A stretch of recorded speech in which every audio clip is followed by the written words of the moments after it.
All right, so let's go ahead and get started.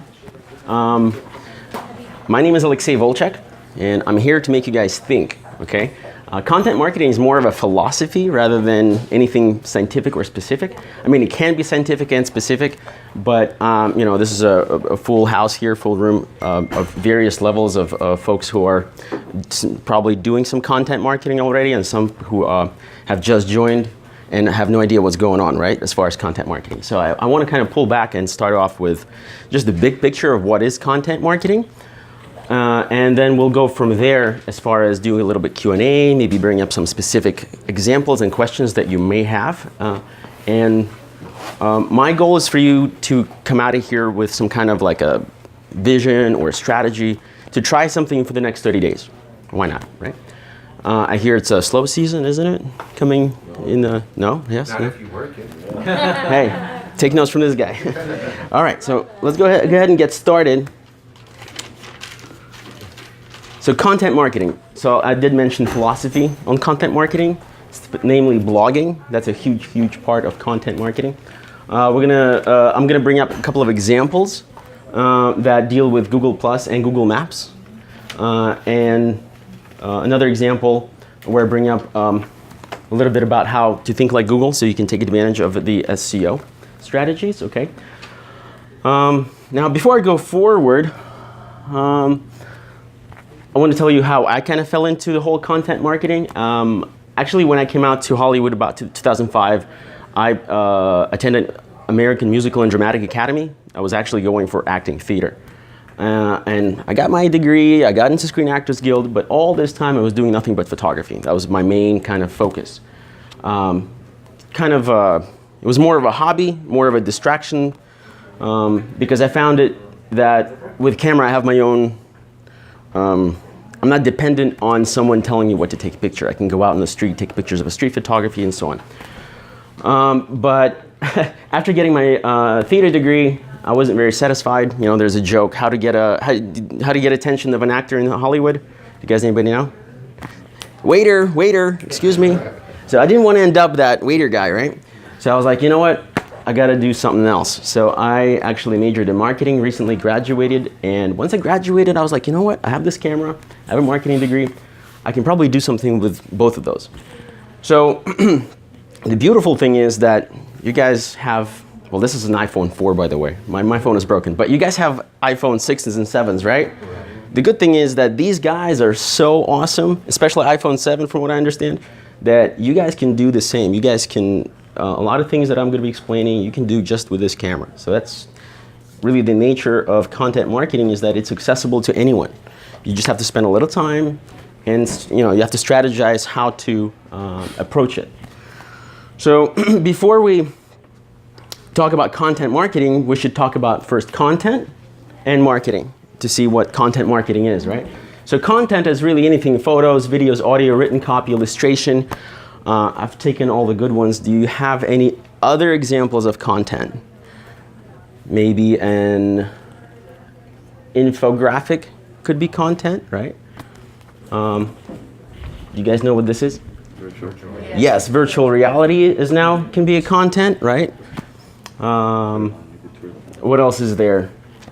Cat video should be a good content. Not marketing. I mean, there's a lot of ways to define our marketing. I like to define an organized and measurable activity that impacts brand's position in the marketplace. Do you guys know who Jim Rohn is?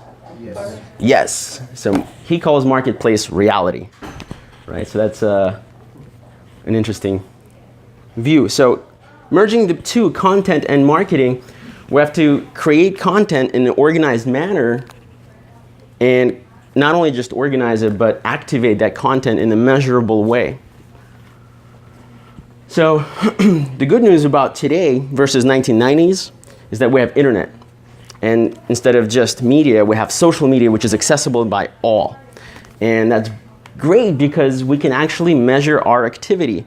What is our content doing on social media, and how we can measure it many, many ways. So what are some of the ways that you're currently measuring right now? How's your content doing on Facebook or Pinterest or wherever you guys are at? Analytics.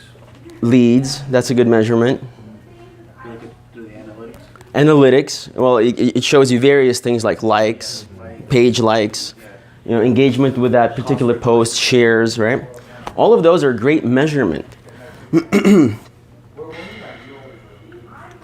But all in all, content marketing is nothing but self-publishing.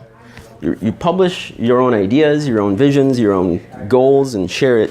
Transparency is also a good strategy for content marketing. But all in all, it's own your own stage and voice in the marketplace. You can dominate the marketplace. Well, not dominate the marketplace, but really set yourself as a thought leader using content marketing. Because your website becomes your stage, right? Becomes your center of distribution of your thoughts, of your vision, and other things. So then we arrive to the cornerstone of this philosophy.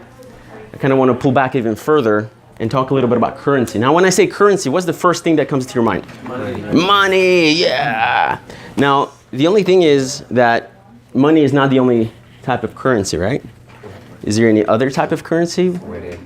Exchange of value for your content. Okay, exchange value of your content. That's pretty close to paying attention to my content, right? So paying attention to my content, or just in general, paying attention. Now that idea of someone paying attention is a transaction of currency, right? So if we really logically think about it, before any monetary transaction happens with currency, people have to what? Pay attention to you first, right? So before you transmute currency into monetary equivalent, you got to get the attention equivalent, correct? So this is the cornerstone of this philosophy of content marketing, is getting people to pay attention to you. Because otherwise, how are you going to get them to pay you with money if you can't get their attention, right? So, and that leads me to social capital. You guys are you familiar with that term, social capital, at all? No. It's basically the idea of measuring your,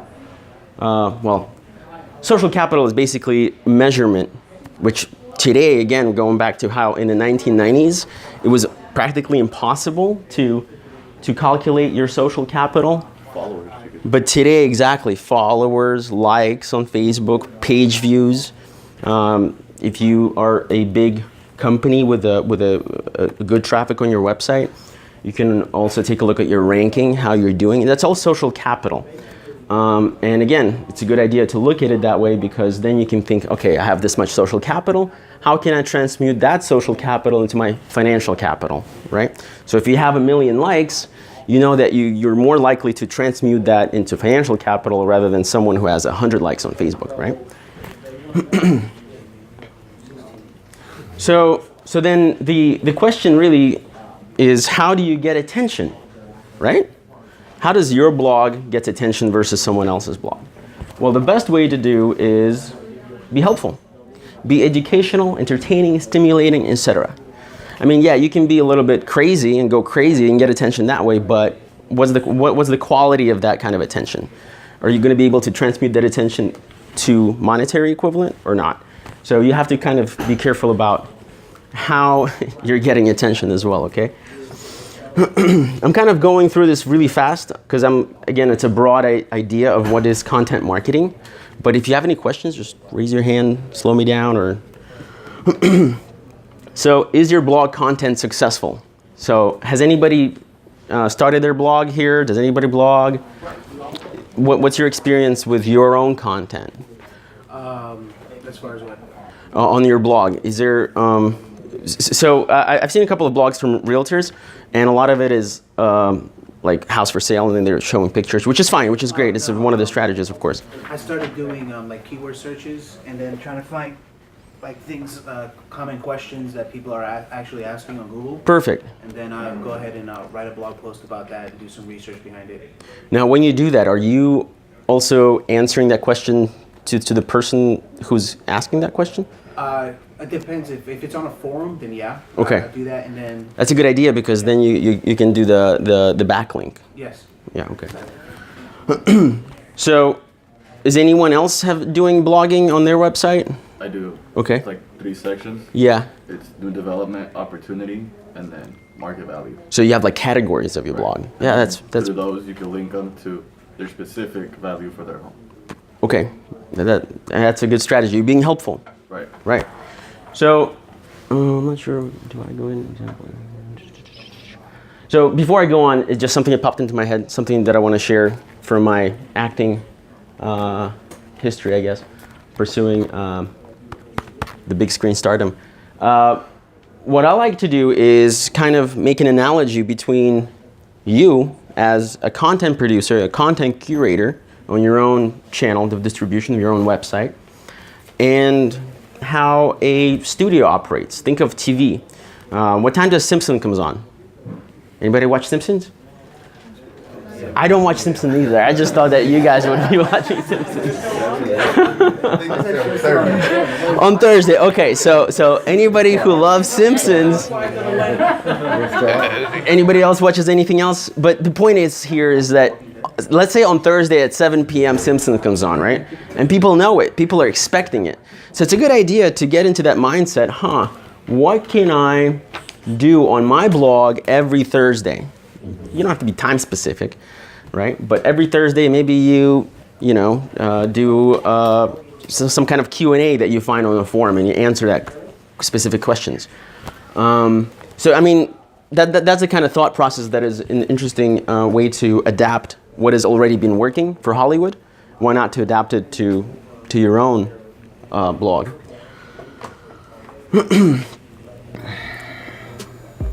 Okay, so here I want to bring up a couple of examples. Now these are imaginary examples, okay? Just so that I can go through them rather quickly.